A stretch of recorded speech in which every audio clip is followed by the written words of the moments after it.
Sit!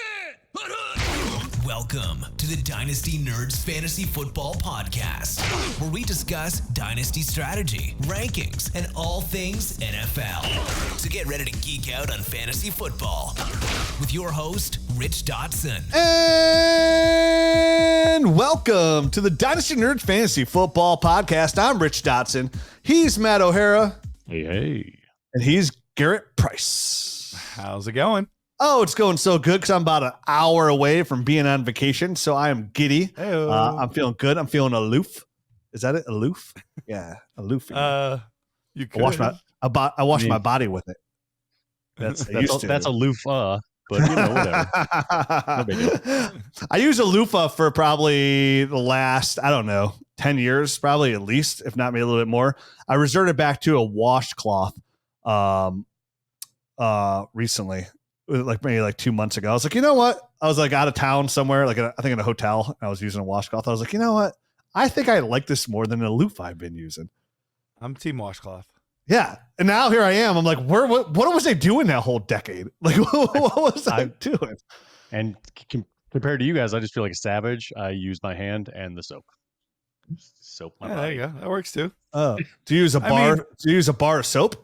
I do use a bar of soap. Oh, I'm a bar soap guy too. Oh, I'm a jelly kind of guy. Yeah, I mean, to be fair, I'm a whatever my wife buys me kind of guy. That's fair. I mean, men are naturally hairy. That's like a built-in loofah anyway. Oh, not me. I'm the opposite of that. Speak for yourself, Garrett. Yeah, you Sasquatch. Let me guess, use that Sasquatch soap. Look at it. I just rub it all in the beard, and then it's good for everywhere else. I'm golden. Hey, I don't wash my feet. I'm already standing in soapy water. I have 12 chest hairs, and I've named them all. That's great. So we're back. We're doing another show here. This one, compared to our show yesterday, which was very deep and analytical data, this is like a fun show.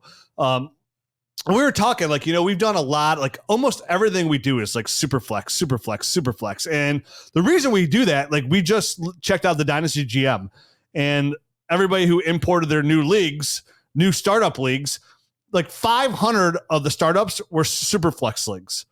40 of them were one QB. So it's just weird, literally that much of a difference, 500 compared to 30. So we try to always talk about super flex because it's the most common way played now. If you went back 5 years ago, we never talked Superflex, and we sprinkle in a Superflex thing here and there. So with that being said, we do talk Superflex more. It's real easy to navigate Superflex when we talk about it. You just move the QBs down till you feel comfortable with a QB and how your league format is. So for this show, we decided to do a one QB startup draft, but a little bit different. A one QB startup with each person in a specific draft slot. I have the 1-3. Garrett has a 1-5. Matt has the 1-10. And we want to see. Don't talk to me that way. I'm almost on vacation. Okay. Don't bring me down. I'm aloof. Okay.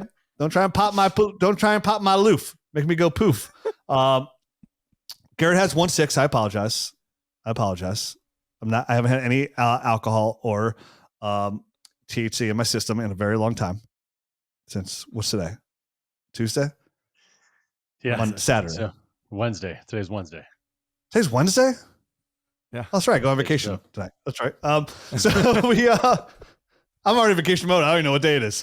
So we did a one QB, but with the idea of looking at the most current ADP, the mid-July ADP that we have here, and what our own dream scenario draft would be, how to play it out. So maybe a couple of these guys would their ADPs, maybe I tried to keep it with in 3 spots that were ahead of my pick. Too. You know what the longest part it took me of this was to do is to figure out on the numbers what player it was available. That I literally had a calculator next to my phone. I went, okay, plus 12. I started with 3, then I went plus 12, then plus 6, then plus 12, then plus 6 to get the numbers for the ADP. I swear it was the hardest part for me. I made a mock draft on Sleeper, and then I just clicked each pick, and I was like, oh yeah, that's pick 119 or whatever, and that's how. Oh man, that would have been way easier. I'm a spreadsheet nerd, so I put this onto my own spreadsheet, and I just geeked out and made it real simple with some color coding stuff and bing, bang, boom. Yeah. And of course, I had the most difficult time because I have a learning disability.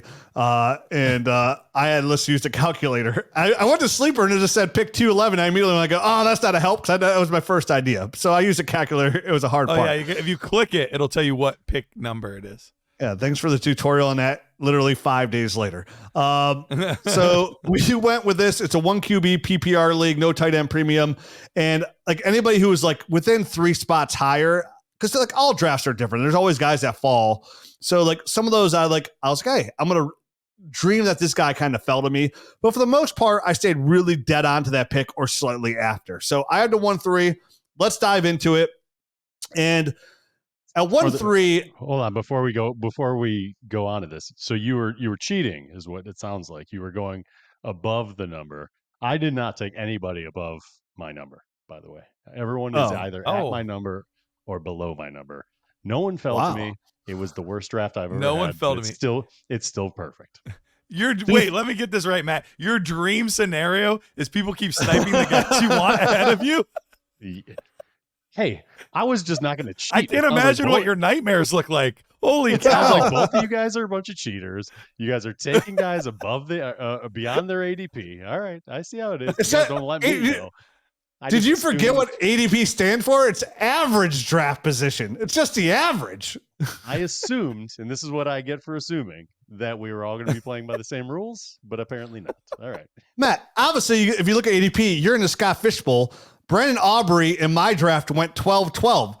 In your draft, he went what? Like 11-3? 11-3. He went 2 picks before I was going to take him. I mentioned that on the show, the last show, and he went 2 picks before I was going to take him at 11. Yeah. In the You 11. so take Tucker now? What'd you say? You going to take still Tucker not my now? pick. I'm going to if he gets to me. There's still 1 pick in between me and this other kicker that already went. Yeah, so guess what, Matt? His average draft position probably be right around 12.1, which means in some drafts he'll go higher, but some drafts he'll go way later. So I only went cheaters. Listen, I want to get real cheat McGeets, and I want to get out there and like I was like, I'm gonna really get this guy way like I was like, he's too far, like 10 spots. I was like, that's way too far. That's almost a whole round. So I went only like 3 spots ahead. But some guys I did take like even lower than ADP, and it's gonna be my first pick. So I for sure went below the ADP and low, like after he would have been drafted, and still got guys that I wanted before it would have come up to my next pick. You know what I mean? Like before he got snaked and sniped from me. And you have to do that sometimes at drafts. You have to get your guys a little bit early if they're your guys. So that was kind of how I approached my stuff. Just to give you a heads up. And it sounds like Rich and Garrett kind of went with maybe this guy would have fallen to me scenarios where I was like really true to the ADP and wouldn't go above it. All right. Well, you're a very honest man. I tell everybody, like, dude, there's not a more honorable man, honest man out there than Matt O'Hara. Thanks, Rich. Good for you sticking by who you are. Me, I'm just a wild card. So anyways, I'm on the clock and I have 1-3. And I say this a lot, where like your first couple of picks kind of define where you're going in your startup, right? Like, like that in our how down. Like once I took Christian McCaffrey, I was like, okay, I'm okay taking Devontae Adams. I'm okay taking Amari Coopers. Like this was 3 years ago, but like I'm okay with taking players that are a little bit older because like I'm trying to win now. Once you like take certain picks, like it kind of shows the structure of your team. And I decided with this one team right out the gates is my first pick is Marvin Harrison Jr. And this is probably according to ADP, this is 7 picks too high. But like I could have got Jamar Chase here. I definitely assumed I was not getting CeeDee Lamb and Justin Jefferson in a 1 QB. Now I could have like cheated, like and said, hey, Bijan or Brees went 1-1 or 1-2. Somebody wanted that running back. But like I just could not imagine a scenario where that would happen in my eyes. So I was like, I'm going to stick true to the board. And not having a lot of Marvin Harrison Jr. shares. Yeah, I could have got Jamar Chase and his good consistability. I could have got Amon-Ra Brown and his consistability. But I was like, I'm going to go ahead and get a guy that I 100% believe in, 100% love, and I'm going to overdraft him. I don't have a lot of shares of him. So if this was a real startup, like this is the way I would have went, only because I don't have shares of this guy. I only have 1 share. And it's because I traded away Bijan Robinson to Garrett. in a Superflex league to get it.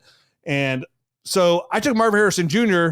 and right out of the gates, okay, I have a really good young corner piece here. I'm probably going to try and build a young team. Now, I could have gone and moved around here, right, and like build a good, strong team around him. But the way the board played out, I went Marvin Harrison Jr. at 3 over Jamar, over Amon. If you guys were in this draft with me, would you go like, oh my God, Rich has lost his mind taking Marvin Harrison Jr. over Amon-Ra St. Brown and Jamar Chase? And of course, both running backs and Bijan Robinson and Breece Hall? I wouldn't. I mean, obviously, it's going to be early in some people's months. But this is if he's a player that you want in a startup draft, that's the only time you're going to get him is if you pick him there. You know what I mean? It's not like, I mean, obviously there are scenarios where maybe you could trade back a couple of picks and get him and pick up value and all that kind of stuff. In this scenario, we're not trading, we're not doing any of that. We're sticking at all our picks. So this is the only place you could get him. So yeah, I don't think that's out of the realm of possibilities. It's not the safest pick, right? Because he could come into the league and something could happen and he could flame out. I don't think that's going to happen, but those other guys have a better track record than him already in the NFL. So those other players that you mentioned are safer. But Marvin Harrison Jr. has got the most upside, because he could be one of these guys that unseats a Justin Jefferson in a few years. He could be a guy that's tooling around the very top of this, the food chain here in short order. Yeah, I'm 100% with you. I think it's a good pick. It's probably a little higher than I would be comfortable with, but that doesn't mean that I wouldn't be willing to do it. So I have a couple players I like a little bit more, but if he hits his ceiling, I mean, he could be the 1-1 next year. I mean, that is in the realm of possibility. So I don't have any issues with it. Yeah, again, it just boils down to I don't have Marvin Harrison ranked higher than Amon-Ra St. Brown or Jamar Chase. This is like for this draft, I was going to approach it like I'm drafting a team that, like, if you want to say, oh, it's a perfect draft, like then yeah, I take Amon-Ra St. Brown, Jamar Chase, and immediately looks better. But like the way my team ended up being, like I decided right then and there, like, okay, I'm going to reach for Marvin Harrison a little bit. I know I'm out overdraft him, but I'm also going to just try and build like, what would my ideal really young team be? Like right out the gate. So I'm like, that's what I'm going to do. I'm going to reach for Marvin Harrison Jr. How do I build like an ideal young team in my eyes that can succeed for multiple years if it all pans out the way I want to? And listen, I talk on the show all the time, like you could do that all you want, and sometimes it's not going to work out. I'm doing it in this scenario, hoping it works out. So with my second pick, I'm sitting there on the board, and in this range, you have Chris Olave, Puka Nacua, Sam Laporta, Saquon Barkley, maybe Josh Allen if I want quarterback. But I was like, listen, I'm going to go ahead and take this balls to the walls. And I took Malik Neighbors. So I was like, not only am I getting the number 1 rookie in this receiver in this class, some could argue it's Roman Dude and say, I'm going to get the number 2 rookie in this class as well, who's going to get absolutely peppered in targets. And that's Malik Neighbors at 2. Obviously, like his ADP is right here too. This is one of the guys that like literally lined up like dead on with his ADP. When I looked at the numbers, I'm like, oh, this guy's available. This is the guy I'm going to take. And it kind of co-aligns. Like I'd much rather gamble on Malik Neighbors than Chris Olave. Puka Nacua could have been a lot of people's choices there, but like I want to chase higher, right, than like Puka long term. And then Drake London and Jalen Waddle, they could have been okay with those picks. But I was like, I'm taking Malik Neighbors here, Marvin Harrison Jr. I have an opportunity in 4 years to have like the number 1 and number 2 overall dynasty startup receivers potentially 4 years down the road. And what I also look at is like safe picks, both guys being extremely young. If my team doesn't pan out and these guys both turn into wide receiver 2s, I have 5 years to turn this thing around. And these guys will still only be like 25, 26 years old, still like reaching their prime. So I gave myself a nice cushion floor as well. It had to be abominable picks. And by watching both their tapes, like I feel very comfortable with both these guys on my roster. Go ahead. Real quick, Rich. I love this pick. In fact, I might have even considered it on my team. So we'll talk about that. Yeah, that's good. Because he's in your radar. Like you could have been the guy that sniped me here coming back in the turn where I wouldn't have got him and I'd been forced to take a guy like that. I probably would have taken somebody like Sam Laporta. Most likely. If not, maybe like a Drake London. Comes back to me and I took Devon Achane. A player that I could easily see averaging about 20 points per game. He's that explosive. average over 7 yards per carry. Absolutely love him in this offense.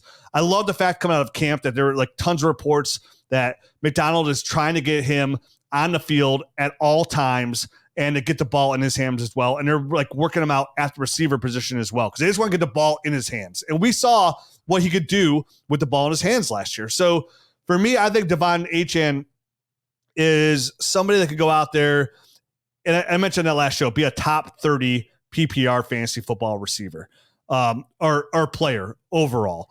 And kind of like how Alvin Kamara was. Alvin Kamara was never a dynamite in between the tackles player, but boy, did he thrive in the passing game.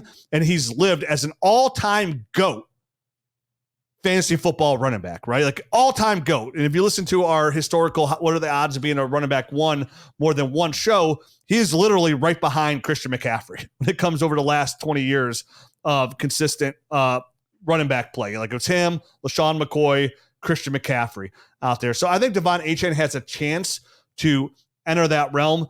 And of course, being a 1 QB league, I had to get a cornerstone running back. And I do view Devon Achane as a cornerstone running back.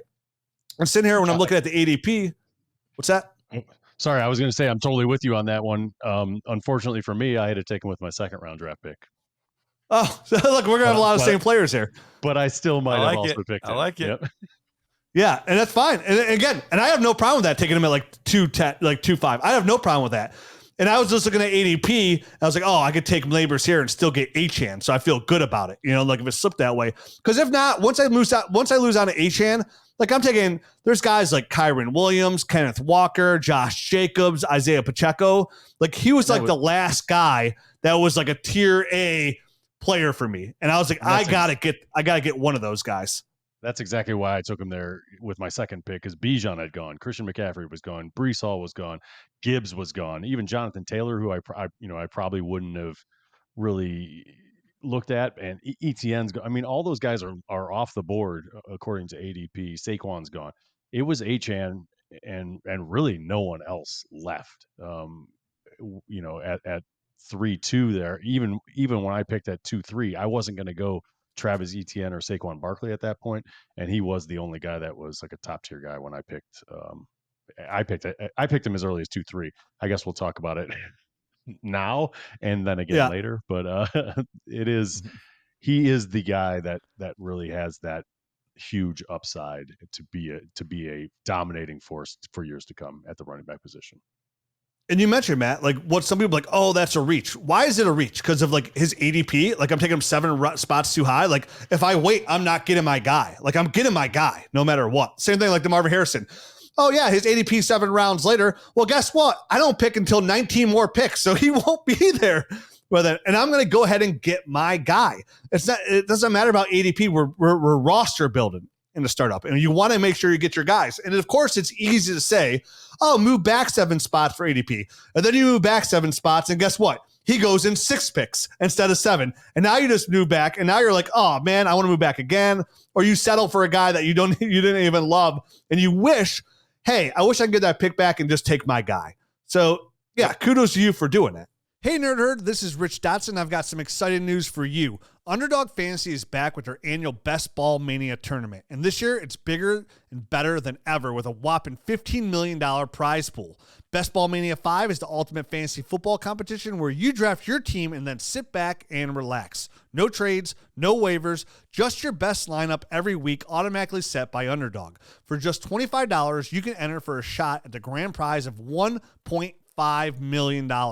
Plus, there are tons of other prizes throughout the season, including $500,000 for the top regular season performer. And guess what? We've got a special offer just for our listeners. Use the promo code NERDS when you sign up, and Underdog will match your first deposit 100% up to $100. That's right. Double your money to get more entries and more chances to win. Don't miss out. Drafts are happening now, and entries close before the first game of the season. Head over to UnderdogFantasy.com or download the Underdog app, sign up with the promo code NERDS, and start your journey to fantasy football glory today. Must be 18 plus, 19 plus in Alabama and Nebraska, 21 plus in Massachusetts and Arizona, and present in the state where Underdog Fantasy operates. The terms do apply. Concerned with your play, call 1-800-GAMBLER or visit www.ncpgambling.org. In Arizona, call 1-800-NEXT-STEP. In New York, call 1-877-8-HOPE-NY. In Tennessee, call 1-800-889-9789. So then I'm back on the clock here. I'm in my 4th round pick, and this is easy for me. I always say I want to get one of the top guys at the tight end position. According to ADP, getting down in here, there's not a lot left here at the position. There's guys like, in that range, you have Brock Bowers, Travis Kelce, behind him, Trey McBride, Kyle Pitts, Mark Andrews. But it's pretty close to say. Like, once you sign a certificate of marriage, like, you're committed, right? Like, you're going to make sure that you're not just here for them today, but to tomorrow and in sickness and in health. And with my husband, Dotson Kincaid, I was absolutely going to take him ahead of the rest of those tight ends because I believe in him. I believe in us. And here we are as my tight end off the board. I think he'd have been like the 2nd tight end after Laporta off the board here, maybe 3rd. But when I was looking at like Sam Laporta in a second, I was like, no, I can just wait like a whole nother round to get my husband. And I feel just as good about Dalton Kincaid as I do Sam Laporta. So I get Dalton Kincaid as my tight end. I don't need any commentary for you guys because it doesn't matter what you say. It does. I know you love the pick, and I know you're happy for me. All right, so I have my core here of Marvin Harrison Jr., Malik Neighbors, Devon Achane, and Dalton Kincaid. 2 young receivers, a running back, and a tight end. And I like for a 1 QB, like I feel really good about that, right? Like 2 of the young receivers, 1 running back that's young, and my young tight end. And now let me go ahead and build this. Like look at best players available here. My next pick here is at 51. For ADP draft slot. And this actually worked out perfect for me. And Nico Collins is exactly at 51 in ADP. And I'm getting a young receiver tied to a young stud quarterback who just finished as a wide receiver 1 to clear X in this offense.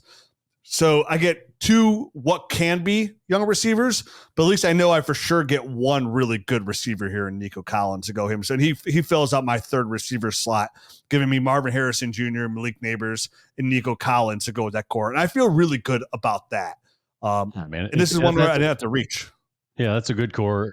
You say you didn't have to reach. You're off by 1 number. It was 50, not 51. Sorry, I reached 1 spot. But who's counting? Right. Just the guy that refused to. Actual ADP, though. Not just the order, actual ADP is 53.2. So you're actually even ahead. Oh, yeah. I kind of reached a couple spots here. There you go. There's an order. There's an ADP. There's a lot of moving parts here. I just want the ADP order for mine. So maybe you were cheating, Matt. Maybe you did get some guys ahead of ADP. I'm going to be watching now. I'm going to be watching like a hawk. We will see.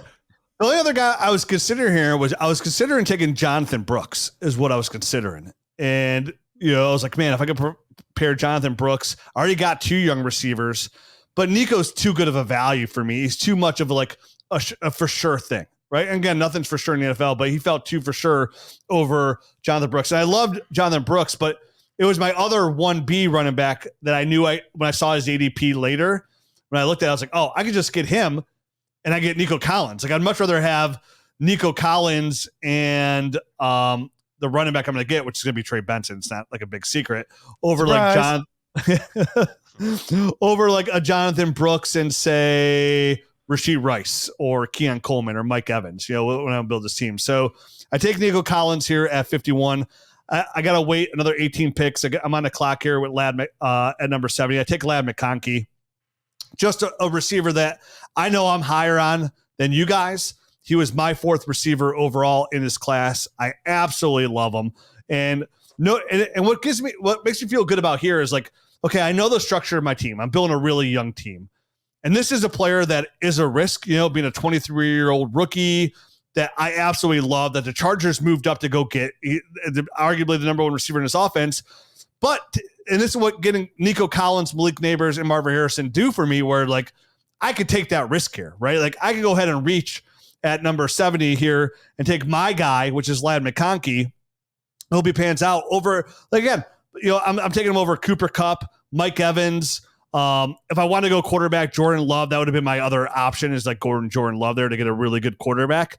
But I was like, I'm going to go ahead and take my risk with the receiver I believe in, that would put me in position if he turns out to be a stud, an absolute stud. Now I could trade Malik Neighbors. I could trade Nico Collins if need be.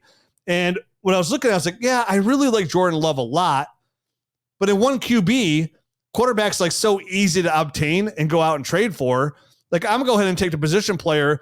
And if this all works out, Ladd McConkey's in my flex spot, right? Like, I have a stud receiver in my flex spot. He's a PPR machine. So I went Ladd McConkey for the flex. And right after that, 75 is when I did take my running back 2, which I have to be a little bit patient for. And I took Trey Benson because I love his tape. I think he's a dynamite running back. I love the way Arizona's offense runs the football and how they have historically there in Arizona producing high numbers. We just talked about James Conner the other day. And no one taking Trey Benson going, okay, after Trey Benson, I have to still find my running back 2. Like, this is my running back 2 of the future. Hopefully maybe even later this year, but I need another starting running back soon, and I can't wait too long. So I know you guys are okay with that Nico pick. What do you think about the Ladd McConkey and Trey Benson here? I was trying to stick with that theme of staying young, and to me, it didn't make a lot of sense to go some of these older guys. Even though it could have made my team a more contender right away with like the Mike Evans and whatnot, I would go ahead and rather risk it with these young guys. Go ahead, Matt. Yeah, no, I absolutely I love the Ladd McConkey pick. What was the other one? I'm sorry. Trey Benson, Trey 75. Benson. Yeah, obviously, we don't know exactly what we're going to get out of Trey Benson in year 1. But with your young team, I think that's a perfect match as far as a guy he might have a little bit of a slow start this year. A couple of these other guys, Ladd McConkey, we think is going to get going pretty soon, but who knows? But I think it fits your mold as far as a team that's really going to hit its stride maybe a couple of years from now and be good for a long time. So I think he really fits that mold very nicely. And James Conner, we all like him, but it's only a matter of time before the wheels kind of fall off of that bus, so to speak, and Trey Benson just takes over the job there in Arizona. And you got to love the fact that he's in such a, I think, young, dynamic offense for the long haul. So I like. Yeah, and that was my thought process. And listen, everybody, listen. Like, I understand. Like, I am in. If this was my investment account, like, I'm putting all my money in a risky investment account. Like, I'm gonna go high. Like, I'm going looking for big returns is what I'm looking for. I know there's a lot of risk here, and I try to insulate myself with high end young guys early, because that way if the floor fell out, like, I still had a safe floor going, hey, I'll just go ahead and get some high draft picks then. No, and I'll get some guys. And even my team, and what I love about these teams, if they don't compete right away, I still end up with a high pick, knowing next year's running back class is high. And again, knowing how fluid the running back position is, hoping that maybe some of these older guys would slip. But even look at my running back position, like, I had to grab a running back 2 without grabbing my running back 2. Like, okay, it was Trey Benson or Najee Harris, Trey Benson or Javonte Williams, Trey Benson or Alvin Kamara. Like, none of those guys really fit the team I was trying to build here, which is why I went Trey Benson. No, it's a risky pick, but a risk that I feel comfortable with for me personally, because I love the guy's tape so much. And I know, Garrett, you and I are on the same page on this because we're both big Trey Benson guys, and we believe he's going to be a good starter for the long haul. No, I love the Trey Benson pick. That I was trying to make him work on my team. It just didn't work for me, but I was trying to make it work as well. So I'm all in on Trey Benson. Like, I would be shocked if he's not one of those guys that we talk about with multiple running back 1 seasons in his career. Okay. And now, I'm going to speed up the rest of my picks here. I need a ton of analysts. I kind of give my team. I'll read it down again as a whole. So we get into your guys' teams. At 94, I went Chris Godwin, my first older player, but still in that 28-year-old range. I feel really good about as a good trade value pick right there at number 94. At number 99, I finally did get my second running back I feel I could start, Zamir White. Maybe it's just a 1 year this year, and that's all I get, but like, that's all I need him for with the Trey Benson pick. No, my first round pick next year can be a running back if need be, but at least now I have my second starter to go with Devon Achane. After that, 118, I took my first quarterback. I always like to punt quarterback in 1 QB if I can, just a little bit, and kind of see how the board falls to me. Like I said, I could have got Jordan Love, but Trey Benson was a little section to me. I took Jared Goff, a quarterback 1 last year. He resigns his big contract, making mucho bucks and a great offense with tons of weapon around him. I still look for Jared Goff to be a high-end quarterback there, or at least a quarterback 1 for me. At 123, I take Pat Freiermuth to be my backup tight end. again, Dalton Kincaid, this isn't tight end premium. I have my starting tight end. He's in there every single week. I'm never looking to flex a tight end in non-tight end premium. So my backups, I'm completely comfortable getting a guy like Pat Freiermuth in there. At 142, I was real happy with this guy's ADP and where he went, and I took Jalen Wright. Now, his ADP is a little bit higher than 142. I think right now Jalen Wright's ADP comes in at 133. 133. So this is the one that I kind of like. This is my dream scenario. This is a dream scenario draft. Like, oh, this guy kind of fell to me. And it was like him or like Marshawn Lloyd to grab one of those other young running backs I like to pair out with me. And having Devon Achane, it makes a ton of sense, right? Like, so I really kind of pushed the ADP to its limit here and say this guy just kind of magically fell to me as a couple guys went higher. That way, if anything happens to Achane, it really does kind of secure my running back position. So now I get an upside running back of somebody I like, but somebody that kind of gives me some depth there on my own team. After that, 147. Hold on. Before you move on, I have the exact same running back core of Devon Achane, Zamir White, and Jalen Wright. So I love where you're going there so far. I didn't get the other guy. I didn't get Trey Benson, so I don't have quite the safety net that you do for the long term. But I love the fact that you paired Jalen Wright with Devon Achane. It is funny. It's not these specific picks, but there's definitely some overlap. You can tell we do a show together because I intentionally, Rich, when you sent it over, I did not look at it. I did not want to see who you picked because I wanted it to be like truly what I thought my best draft would be. So it is funny hearing how some of these things worked out. I'd have been getting sniped a lot, or on a back turn, you'd have been getting sniped a lot, and that's how drafts work. You know what I mean? And you're right. Doing a show together, we do get some kind of group think here because we talk things out together. You know, we don't always start on the same wavelength, but we usually end up there by group thing or like talking it out, and that's what the show is. We kind of talk things out. Dynasty. It's just three friends talking Dynasty here. So I get at 147, I get Jermaine Burton, upside wide receiver at this point that I like. At 166, same thing. I take Marvin Mims. I've said so much about Marvin Mims on the show and how much I love his upside with the Broncos trade up in the second round to get him. No, Cortland Sutton, no long-term solution there. And then getting Bo Nix and his big arm, I think it's a good fit for Marvin Mims. At 171, I'm going to admit this was a big reason why I felt totally comfortable punting on quarterback. I knew where Deshaun Watson's ADP was, and it was right around here. I picked 171, and I'm still a big believer in his fantasy football ability out here, his rushing ability. He's only 28 years old. He's just as old as Pat Mahomes. So for me, knowing that I can get my guy at quarterback, even though I took Jared Goff earlier as a safety, as my safety, like quarterback one, I felt really good about not taking Jordan Love going, hey, I can for sure probably get Deshaun Watson later. At 190, I went Audric Estime, 195, Tyrone Tracy, and went 214, Michael Mayer. His ADP has absolutely been smashed by Brock Bowers, but he's a solid tight end. He's my third tight end in a one QB league. He's picked 214. Who cares? Who cares? He's at the bottom of my roster. So again, to go through my team here from the 1-3 spot, is Marvin Harrison, Malik Neighbors, Devon Achane, Dalton Kincaid, Nico Collins, Ladd McConkey, Trey Benson, Chris Godwin, Zamir White, Jared Goff, Pat Freiermuth, Jalen Wright, Jermaine Burton, Marvin Mims, Deshaun Watson, Audric Estime, Tyrone Tracy, and Michael Mayer. Championship. Matt, you're up. Championship.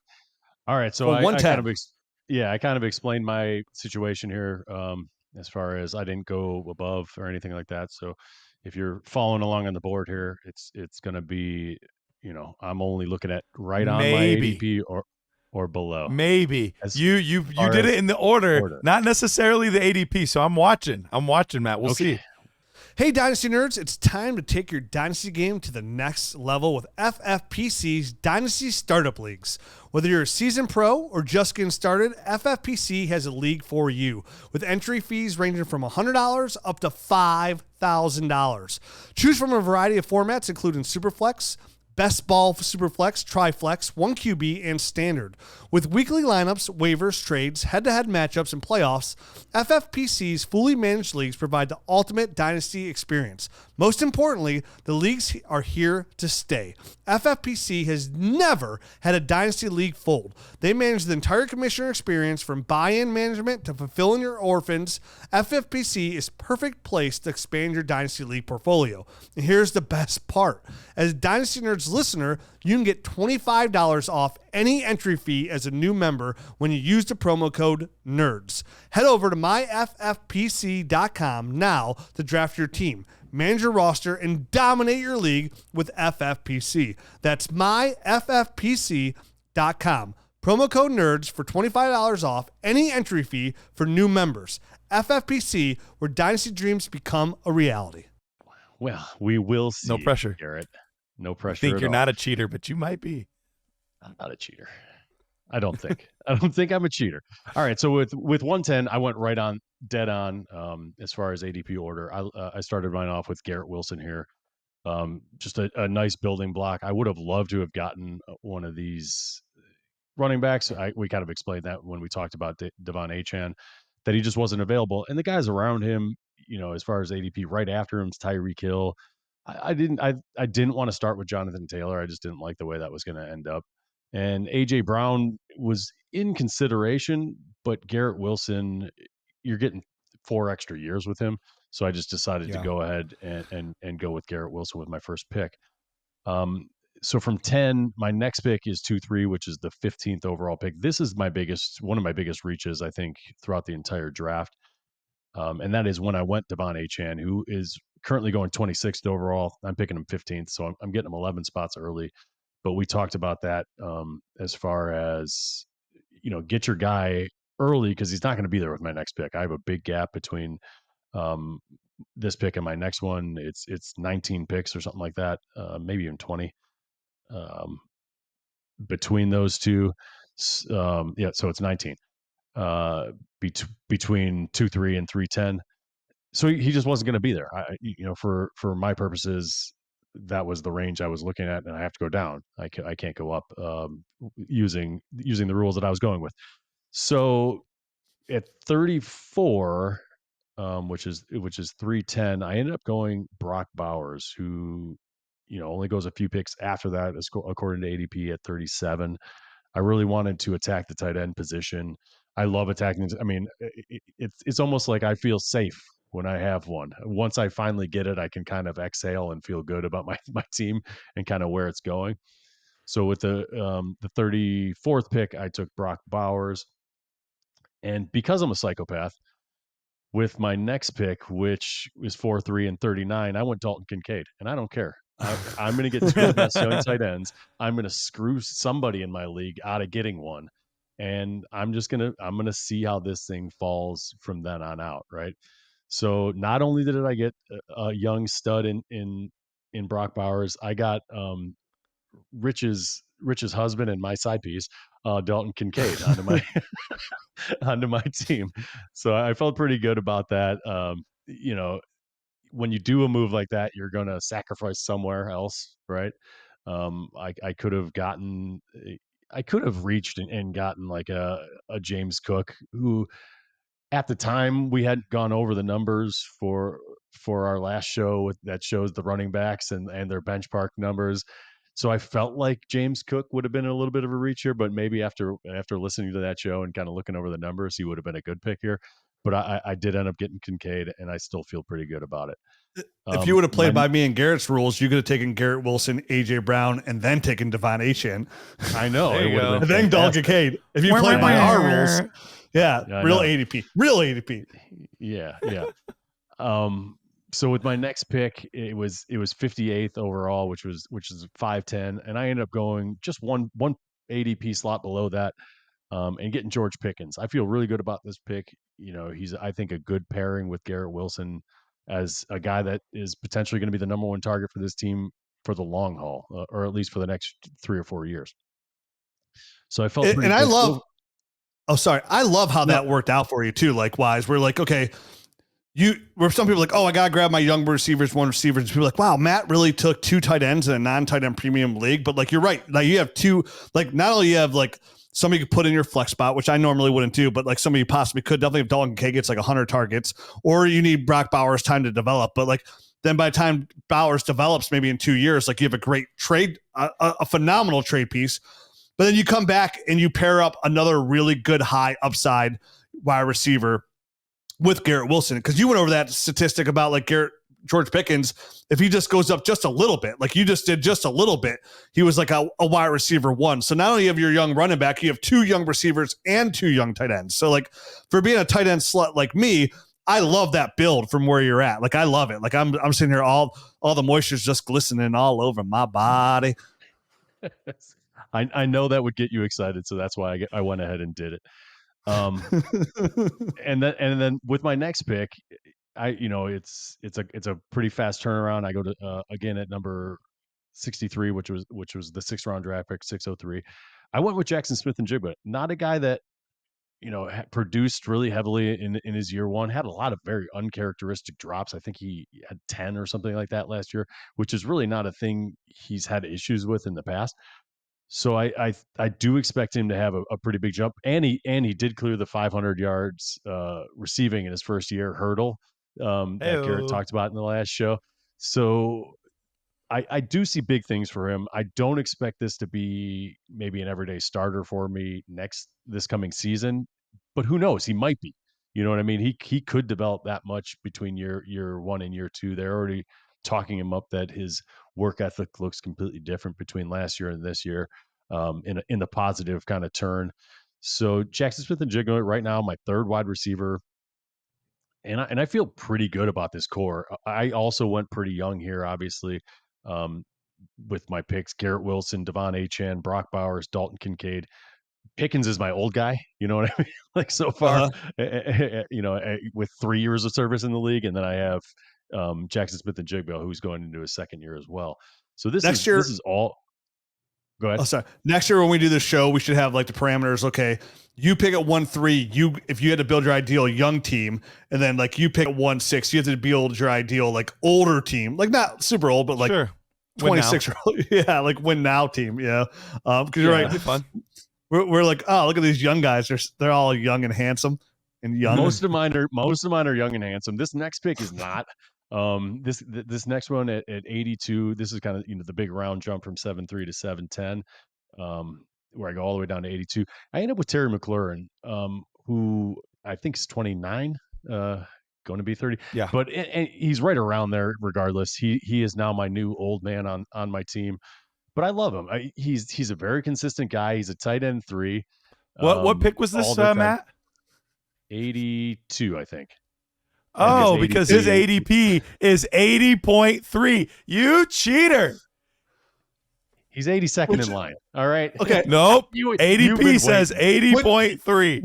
Would you have if you went by real ADP and Jayden Reed was on the board, which is literally one person ahead of Terry McLaurin here? Would you have taken Jayden Reed over McLaurin? Of course I would have. Yeah.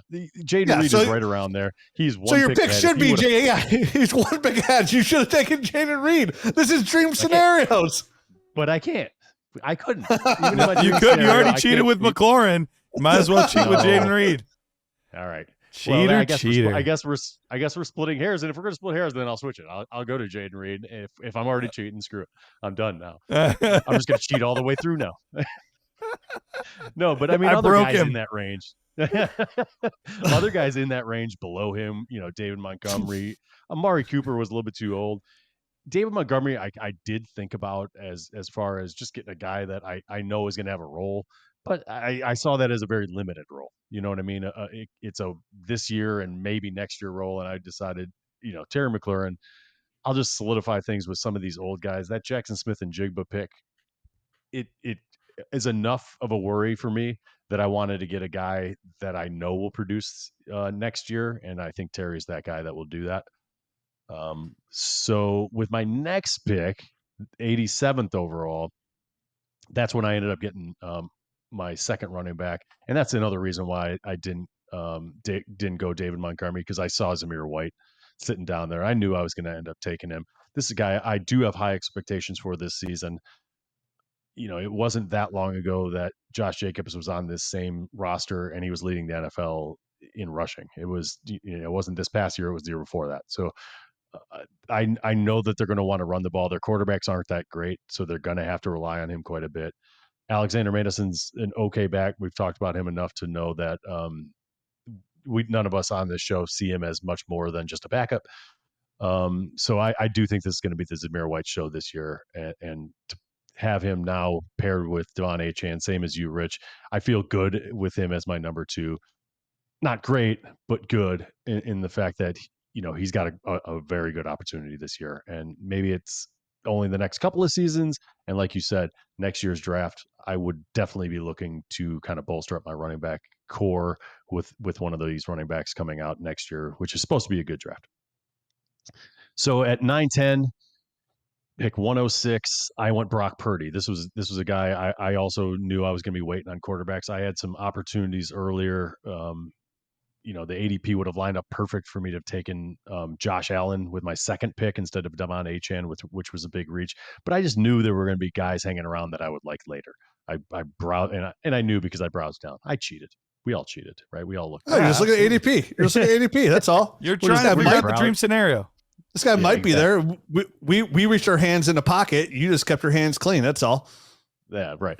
So Brock Purdy dead on with the 106 spot. So that I felt really good about getting him. 19.2 points per game last season. And I was able to keep my hands clean. I didn't get it. There was no sticky goo on him. It was fine. No chocolate morsels or anything like that from sticking your hand in the cookie jar. When you put your hand in somebody's pants, you're always taking a risk. And sometimes you're right. It come out chocolatey. It's a risk. Risk I'm willing to take. I don't even know how to respond to that one. I'm the Willy Wonka of Dynasty over here. 10-3 with the 111th pick. I decided to dip my hand back into the rookie jar here. Jar. Back into the rookie. Yeah. And went Ricky Pearsall. Similar to your Ladd McConkey pick, I feel like this is a guy that has a ton of upside. Unlike Ladd McConkey, he might just have to wait a little bit longer. So this is a perfect, guy to have as your basically my fifth guy. He's on my bench now, and he's going to have some time to kind of grow into a role there in a very potent San Francisco offense. My next pick, 11-10. This is where I was able to 130th overall. I was able to get Jalen Wright, who is ADP is 133 or 133rd person according to ADP to come off the board. So it's only a couple picks. ADP is the ADP. I don't make it. It is what it is. Which is crazy because I got him at 142, which is it's nuts. God bless me. God bless you, Rich. This guy's some sort of Houdini over here, pulling all sorts of magic out of his hat. Sometimes you put your hand out of his pants. It's not always chocolate. Sometimes it's magic. It's right. Lucky Charms. For what it's worth, his ADP is 132, so you cheated by one, but it's fine. Thank you for reminding me that I'm a cheater. Well, I did my best not to. I did way better than you guys. You tried. You tried. At 12-3, 135th overall. This was a pick where I didn't really like anyone in this range. It's starting to feel a little bit gross, and I'm trying to pick out the best scenario. And I ended up going Jerome Ford. I don't love the pick. If I had my druthers, I would have picked somebody else, and I do have my druthers, so I should have. But yeah, like Luke Musgrave,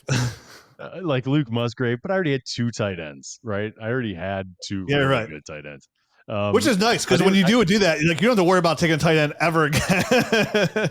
So I took Jerome Ford with the thought, or not even hoping, because I don't hope this happens, but just the thought that, hey, this could be his team. Maybe Nick Chubb doesn't come back. I think he's going to, for the record, but maybe he doesn't, and Jerome Ford falls into a bigger role this season than we all think.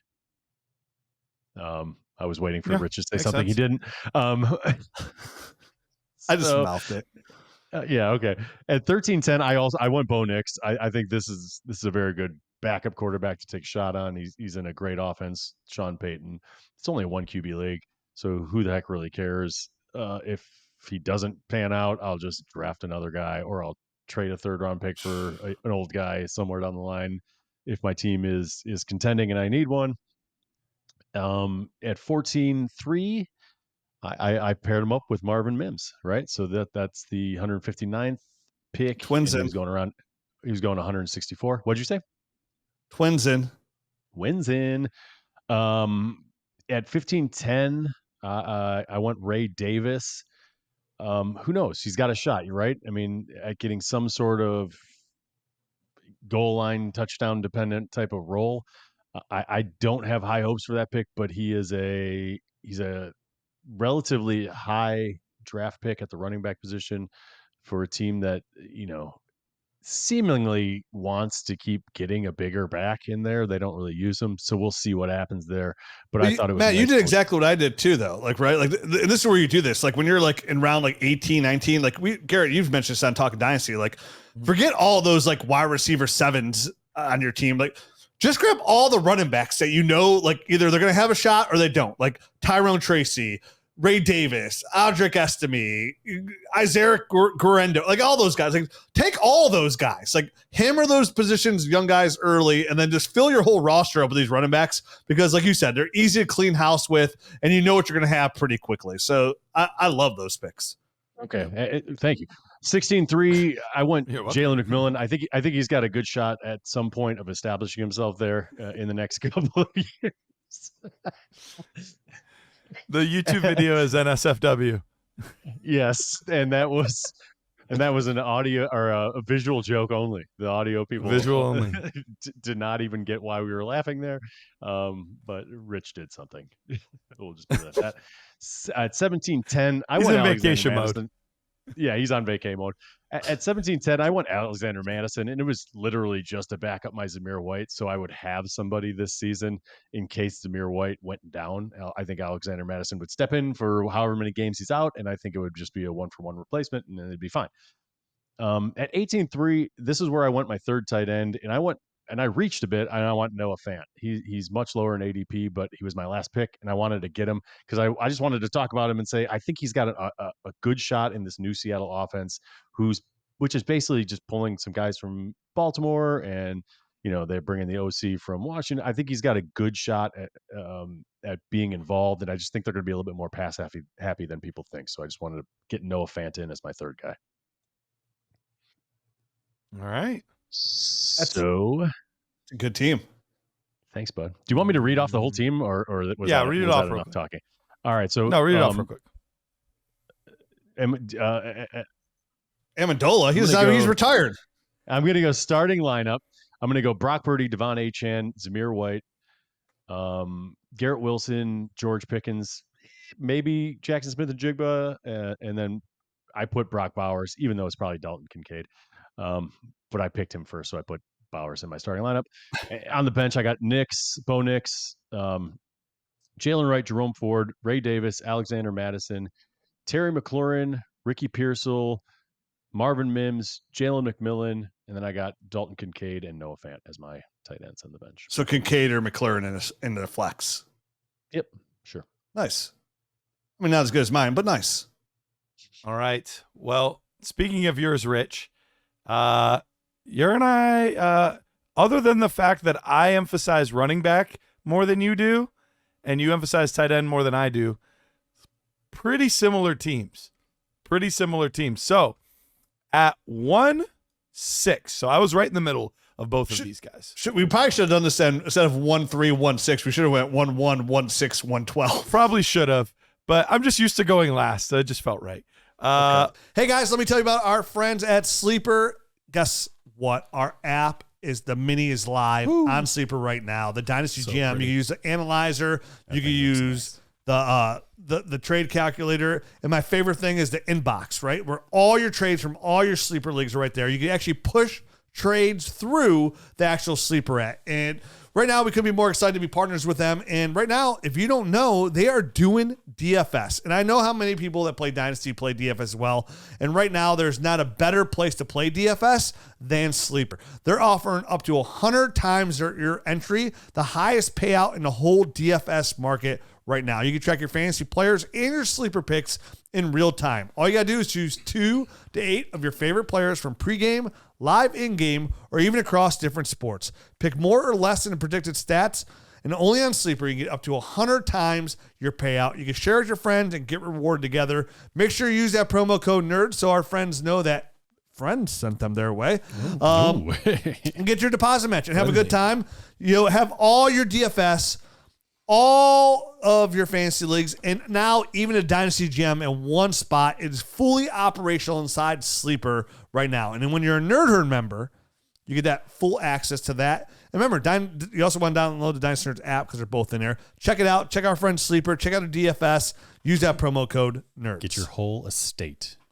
But we probably should have done that. At 1-6, I took the guy who has the actual ADP of 7, even though he's the third player listed. His ADP is 7. I took Bijan Robinson. We talked about it on the episodes before, where I'm fully bought into this, where those elite backs are such a difference maker. And it's funny because Rich and he talked about it. We literally made a trade where it was Marvin Harrison for Bijan Robinson. So it makes sense that he took Harrison. I took Bijan Robinson here.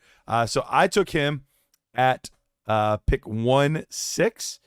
And then I went young. And I mentioned it before. Rich and I have the same selection here. We both went with Malik Neighbors. I saw enough in his tape to tell me that I think he can be a legit wide receiver 1 for an NFL team. I think he's going to get peppered with targets in New York. And so this gives me a fairly young start. And Rich, believe it or not, Matt, believe it or not, we're 3 for 3 on Devon Achane. So I took Devon Achane with my third round selection. He was going off the board ADP wise 31.7. I took him off the board as the 30th selection. So I have 2 running backs at this point, and I'm much more apt to do that, especially in a 1 QB league. I'm going to be much more aggressive at running back than I would otherwise, because I'm going to wait at quarterback and even tight end to some extent, since there's no premium. I'm not emphasizing it nearly as much as I would typically try to get a Mark Andrews, try to get a Kyle Pitts, try to get a guy like that. I'm not emphasizing it as much. So with my 4th selection, Garrett, before you go to 4 real quick, I just want to say, you taking Devon Achane, and all 3 of us taking Devon Achane, I think it goes back to re-emphasize Matt's point. I'm taking Devon Achane here because, I'm worried that he won't get back to me. And he was at just 110, right? And you're at 1-6, so 4 spots. And that goes back to the people just trade back a couple spots. And you trade back to 5 spots, and then you take them 4 spots later, and you miss out on your guys. So, I think all that does is re-emphasize of get in your guy. Because I clearly, if we were all in the same draft, I would have missed out on him, right? I would have missed out on him 8 picks early. He would have went. And then if somehow Matt took AJ Brown, hoping he can get another running back there, then I would have missed out by 3 spots to you. Here comes my guy. Here comes my guy. So I think all that does is re-emphasize, get your guy. Because we all had the same guy pretty close in the same round of where it went. Where he went. No, actually, we took him in the 3rd, Garrett, but he wouldn't have been there because Matt would have been there. Second. Matt would have taken him ahead of us. Yep, I would have taken him for sure. But real quick before we move on, breaking news: I did get Justin Tucker just now. I drafted. Nailed it. Oh, got him. Kick those field goals, Justin. Yeah, extra 1 point. points. It's 0.1 points per yard, right? I don't remember. So every 10 yards is a point. Yeah, I think it's every 10 points of field goals. You're feeling good, and then you get extra points. So it's pretty sweet. I know that there was people out there wondering if I was going to get him or not. They were worried. Nobody has to wonder. Yep. Yeah, palms were sweating. Yeah, go into your weekend freely. Woo. All right.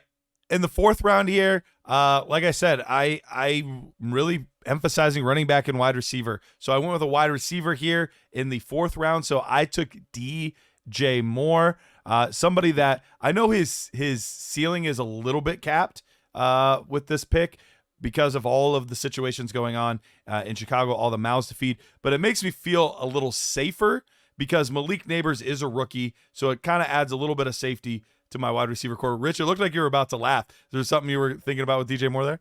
Oh, you just really emphasized the D. You're like, I'm taking DJ Moore. Like, you really emphasized it's a D. I'm like, what? Who's nuts is he about to take? But, Rich, we had 3 of the same first 5 picks. I took Nico Collins in the 5th round. So 3 of our first 5 selections were exactly the same. The only difference was you went Marvin Harrison at 1, I went Bijan Robinson, and at 4 you went Dalton Kincaid, and I went DJ Moore. But overall, very, very similar build. So I now have 2 running backs in Bijan and Achane, and then my 3rd wide receiver to go along with Malik Neighbors, DJ Moore, is Nico Collins. So this gives me really solid wide receiver core. Don't have to worry about that position much at all. And you're good. I mean, you're real good in the prime positions too. So you have 3 good receivers and 2 good running backs. So like maybe your build's like slightly better. Like maybe it's okay to miss out on tight end to go ahead and get that stud running back there. Like to put like or actually take the receiver there, like a guy like DJ Moore by taking Bijan and passing on Marvin. So like I like it so far. I like what you have going on. I'm liking what you're wearing. Looking good in my eyes. I like it. In the 6th round, call him Garrett Sundress. Ooh, hey. I don't know. Never go wrong with a sundress, Garrett. No, you can't. Not with the body like that. Hey, I got the legs for it. All right. I went in the 6th round, going back to those core positions in a 1 QB league. So I went back to the running back room, and a guy that I have as my running back 13 at the moment, I got him off the board as running back 19. So I got Ramondre Stevenson here. So I've got 3 running backs, 3 wide receivers. And then the 7th round, I was like, hey, let's get another receiver. So now I've got 4 receivers and 3 running backs. Jaden Reed. Did we all either consider or actually take Jaden Reed? Yeah, I wanted Jaden Reed, but my ADP was off. Okay. That's right. That's right. Matt would have got him in real life. I would have gotten him in real life, but then I ended up with Terry McLaurin. Damn, I like Garrett's team a lot. I like it way better than Matt's, and I'm kind of liking a little bit more than mine. Woo! Well, I finally won 6. I finally caved, and I took a different position than a running back or wide receiver in round 8, and I went with Evan Ingram. We talked about him. Damn it, your team's better than mine. Damn it. We talked about him as just kind of this guy that's undervalued. He's been a 3-time top 6 tight end 2 last year. So got him in the 8th round. Feel pretty solid about that overall. I'm sorry, Rich. It's okay. You're a full-time fantasy analyst. I understand my faults. There we go. If you would have had more time, you would have crushed it. At 9-6, back to the wide receivers, baby. And actually, the next 2 picks are wide receivers. I got Deontay Johnson, Ricky Pearsall at 9-6 and 10-7. So it only gets better. Really deep wide receiver room. Ricky Pearsall can develop as my wide receiver 6, and we're looking pretty good here. He's developing as my wide receiver 4. Come on now, dude. Yeah. It's like you have a clown car of fantasy talent. Just won't stop coming out. Can't stop, won't stop, baby. At 11-6, we've got running back 4, and this guy will get to develop behind these guys. And I got Marshawn Lloyd. I know you were talking before between Lloyd and Jalen Wright. I could have gone either way there. I like Wright a lot. I went back and forth on this one, but I ended up going with Lloyd. I don't have as many Lloyd shares, but I do like even him with as a player. Like having an Achane share wouldn't like lean you towards Wright. In retrospect, I might have. I might. I didn't think about that. I didn't consider that when I took Lloyd. That might have been enough to sway me, though. Okay. Then I finally got my quarterback in round 12. Finally took my quarterback. Took Captain Kirk Cousins off the board. Round 12 in 1 QB. I love just regurgitating old quarterbacks. Like, give me a guy that'll work for 3 years. And then I'll trade for another guy that'll work for 3 years, and another guy, and I'll do it over and over and over. So I took Kirk Cousins there. But then I insulated that pick with a little Michael Penix right behind him. So I took Michael Penix in the 13th round. It gives me a little Just longevity. when I thought your clown car got a flat tire, here you are. We're back, Pump it baby. up. Clowns have balloons at them at all times. They have pumps. This works out. Of course you did. Balloons and scarves. In round 14, I took Marvin Mims. So I think we might have been 3 for 3 on Marvin Mims, although he's the one guy that I was like, he didn't actually break 500 yards. Maybe I'm regretting this now. So I'm a little terrified by that, but I still love his upside. I think he's got tons of upside. He's my last receiver I took. He's a balloon now. And in round 15, I took Tyrone Tracy. I love everything that I'm hearing about Tyrone Tracy. Upside is huge. It's a team devoid of talent for the most part on the offensive side of the football. And Devin Singletary, although he's a solid back, he's nobody that's going to prevent somebody from breaking out if they deserve to break out. So Tyrone Tracy there. I saw I call a cool stat from Treebar at like Tyrone Tracy was the number 1 running back with yards after contact at like 4.4 out of the whole running back class. Love it. Love it. Makes me very excited, actually. 16, I did need another quarterback for this year because obviously Penix isn't going to be able to be there. So I did take Matthew Stafford just as a last resort. Something happens, you still feel solid about him as your starting quarterback. 17, I took my second tight end, Hunter Henry, steady Eddie, a guy that can fill in if something happens to Evan Ingram, and he can get me enough points to get by. And then last but not least, got to take your boy, Rasheen Ali. So I took him with the last pick with that upside in round 18. So top to bottom, Bijan Robinson, Malik Neighbors, Devon Achane, DJ Moore, Nico Collins, Ramondre Stevenson, Jaden Reed, Evan Ingram, Deontay Johnson, Ricky Pearsall, Marshawn Lloyd, Kirk Cousins, Michael Penix, Marvin Mims, Tyrone Tracy, Matthew Stafford, Hunter Henry, and Rasheen Ali. I like it. That's a good team. Yeah. I feel like you're the winner. Yes. If we're handing out medals, I think you would have gotten it. I don't really like some of my late round picks now that I've seen them. Sure. Realizing you could had to talk about them. Yeah. So it's all good. Hey, but I mean, how many drafts do we have? Well, that's how you end up in 20 dynasty leagues. It's like, oh, I need another shot at that. Look what Garrett did. Like, give me a shot. Now I know what I'm doing. And I'm like, well, don't get Cage back on the board. It's tough too because we don't do a lot of 1 QB leagues. Like, so it was a lot different trying to like think about where players need to go and that kind of stuff. So it was a fun exercise, and it's tempted me actually now to be like, do I want to kick it old school? Do I want to do a 1 QB league? Like, I might build want teams to. like that. Yeah. I would too. Give me that team. I'll take that team. That team for sale. Yeah, I'll buy it. You can have it. I did find myself wanting to take quarterback several times and having to be like consciously be like, no, do not take a quarter. You do not take a quarterback right now.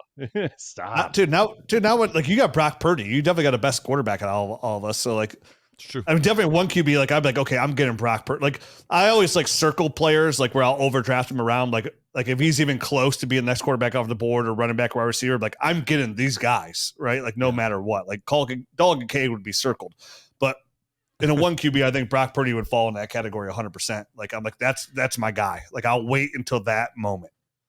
Yeah, I think he's a very good value in 1 QB for sure. Mm-hmm. So that's it. All right. Well, boys, I'm going to hit the road. I'm going to go get a little tan. I hate looking at myself on these cameras because like I don't look like I'm tanned whatsoever. And like I feel like I'm somewhat tan now. So when I come back, yeah, I might be Tanner. Not Danny. Want to see the toes. I'll be Tanner. Show us the toes. I'll look at those Beach Boys down there. Enjoy your sun, sir. I will. Send me those screenshots of your SFB teams. I want to see them. All right, let's do it. All right, friends. See you 2 weeks from today. All right. Adios.